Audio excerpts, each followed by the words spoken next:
നമ്മുടെ നാട്ടിൽ കള്ളക്കടത്ത് സ്വർണം കണ്ടെത്തുന്നു. കള്ളക്കടത്ത് സ്വർണം കണ്ടെത്തിയാൽ ആ സ്വർണം എവിടേക്കാ പോകേണ്ടത്? തീർച്ചയായിട്ടും റിസർവ് ബാങ്ക് ഓഫ് ഇന്ത്യയുടെ കമ്മട്ടത്തിൽ, അതായത് സെൻട്രൽ ഗവൺമെന്റിന്റെ കേന്ദ്ര നിർദ്ദേശിക്കുന്ന സ്ഥലത്തേക്കാണ് പോകേണ്ടത്. ആ കേന്ദ്ര ഗവൺമെന്റ് നിർദ്ദേശിക്കുന്ന സ്ഥലം എന്ന് പറഞ്ഞാൽ സ്വർണശേഖരം സൂക്ഷിക്കേണ്ടത് തീർച്ചയായിട്ടും റിസർവ് ബാങ്കിന്റെ കമ്മട്ടത്തിൽ അല്ലെങ്കിൽ അതിനോടനുബന്ധപ്പെട്ട ദേശത്ത് തന്നെ സ്ഥലത്ത് തന്നെയാണ്. അങ്ങനെയാണ് റിസർവ് ബാങ്ക് സ്വർണം കൂടുതലായിട്ട് സ്വർണം എത്താൻ തുടങ്ങിയത്.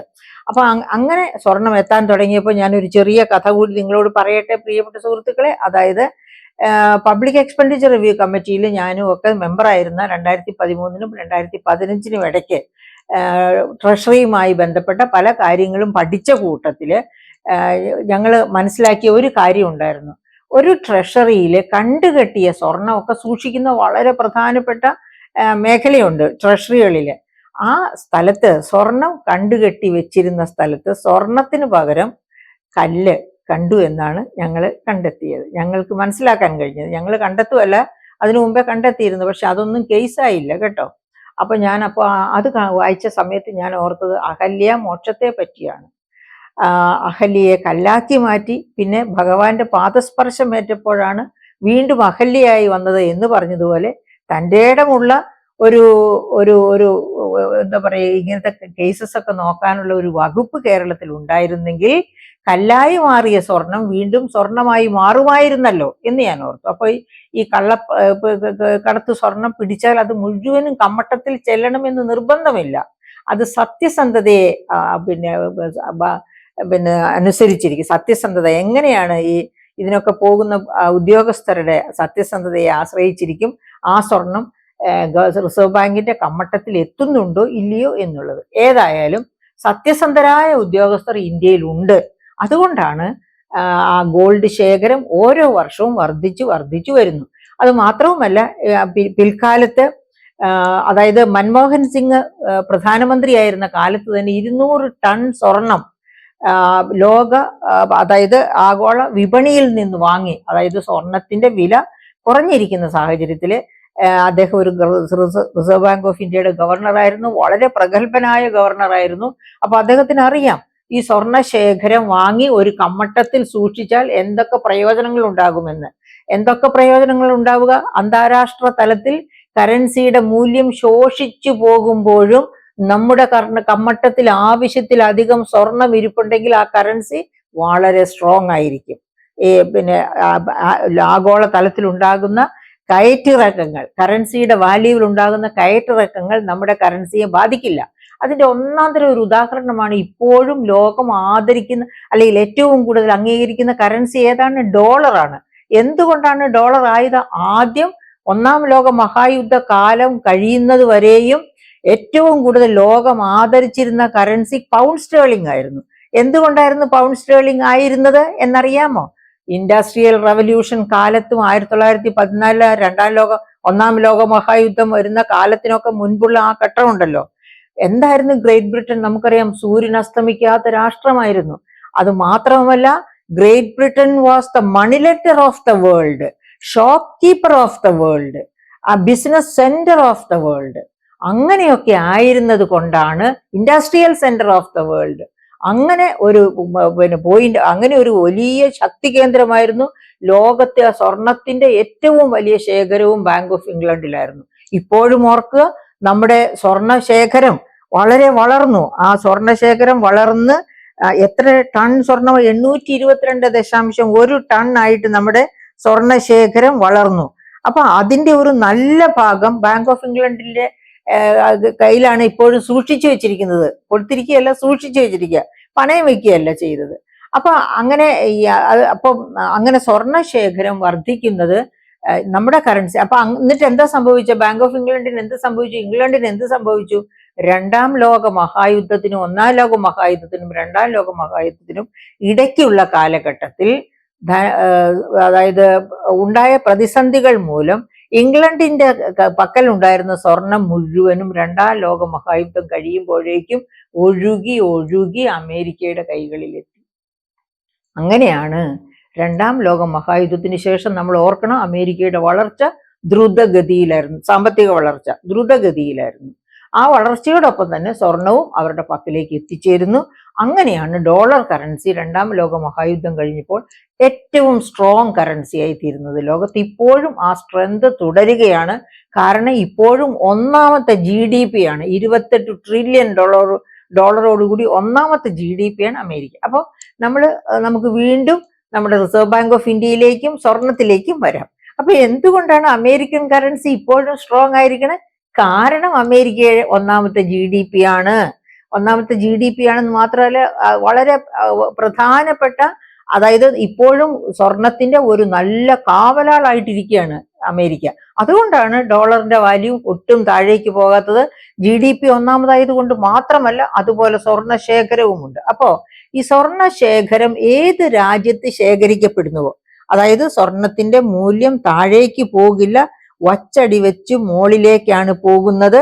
അസറ്റ് എപ്പോഴും മൂല്യം സൂക്ഷിക്കുന്ന ഒരു ഉൽപ്പന്നമാണ് സ്വർണം എന്ന കാരണങ്ങൾ കൊണ്ട് സ്വർണം ഏതെങ്കിലും ഒരു രാഷ്ട്രത്തോടൊത്തു നിൽക്കുന്നുവെങ്കിൽ ആ രാഷ്ട്രം പ്രതിസന്ധിയെ തരണം ചെയ്യും. അന്താരാഷ്ട്ര പ്രതിസന്ധിയെ, അതായത് കറൻസിയുടെ മൂല്യച്യുതിയിൽ കയറ്റിറക്കങ്ങളിൽ ഉണ്ടാകാവുന്ന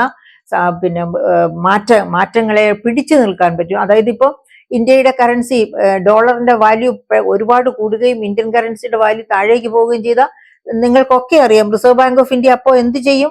ഉടനെ അതിന്റെ ശേഖരത്തിൽ നിന്ന് കുറച്ച് സ്വർണം വിറ്റഴിക്കും. കുറച്ച് സ്വർണം വിറ്റഴിക്കും എന്ന് പറഞ്ഞാൽ എന്താണ്? ഡോളർ വാങ്ങിച്ചുകൊണ്ട് സ്വർണം പുറത്തേക്ക് കൊടുക്കും.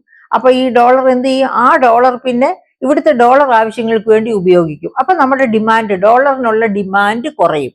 അതോടുകൂടി തന്നെ ഡോളറും രൂപയും തമ്മിലുള്ള എക്സ്ചേഞ്ച് വാല്യൂവിലും വ്യത്യാസം വരും. അങ്ങനെ ഇന്ത്യൻ റുപ്പിയുടെ വാല്യൂ മുകളിലേക്ക് കയറും.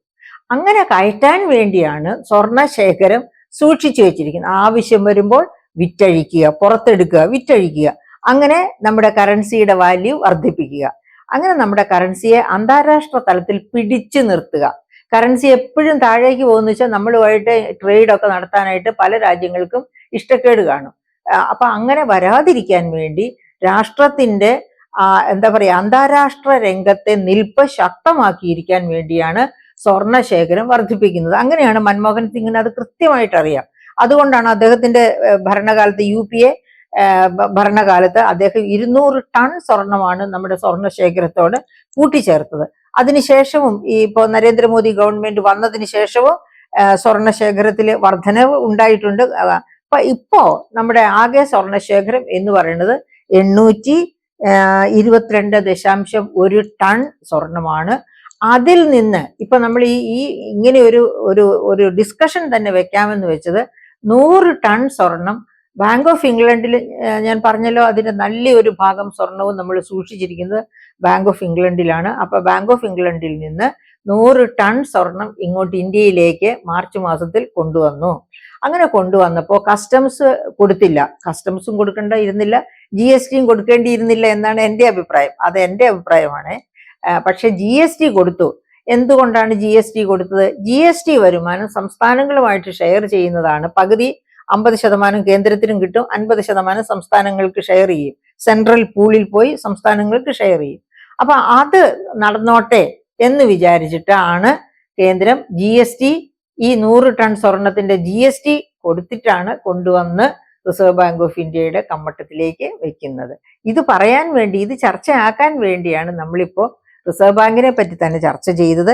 അപ്പൊ റിസർവ് ബാങ്കിനെ പറ്റി കൂടുതൽ പഠിക്കണം എന്നുണ്ടെങ്കിൽ ഇതാണ് റിസർവ് ബാങ്ക് തന്നെ എഴുതിയ റിസർവ് ബാങ്കിനെ പറ്റിയുള്ള ഗ്രന്ഥമാണിത്. Reserve bank of India functions and working.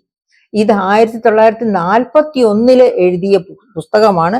എൻ്റെ കയ്യിലിരിക്കുന്ന ഈ കോപ്പി 1983 ഇവിടെ തിരുവനന്തപുരത്ത് റിസർവ് ബാങ്ക് ഓഫ് ഇന്ത്യയുടെ ഓഫീസ് വന്നതിന് ശേഷം ഞാൻ അവിടെ നിന്ന്, അപ്പോൾ അതിനുശേഷമാണ് ഈ 4th എഡിഷൻ വന്നത്.